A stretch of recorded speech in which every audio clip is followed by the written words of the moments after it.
స్వాస్థ్యమైన నీ వారితో కలసి నిన్ను సేవించుటకు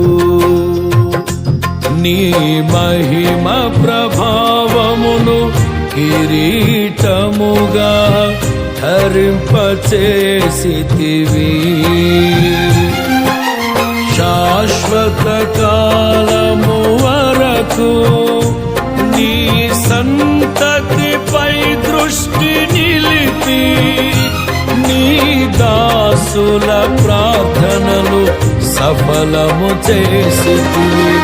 ఆరాధన నీకే నా యేసయ్యా, స్తుతి ఆరాధన నీకే నా యేసయ్యా.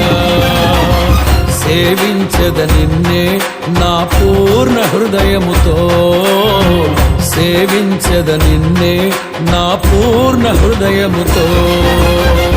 పరిశుద్ధుడవై మహిమ ప్రభావములకు నీవే పాత్రుడవు, బలవంతుడవై దీనుల పక్షమై కృప చూపువాడవు.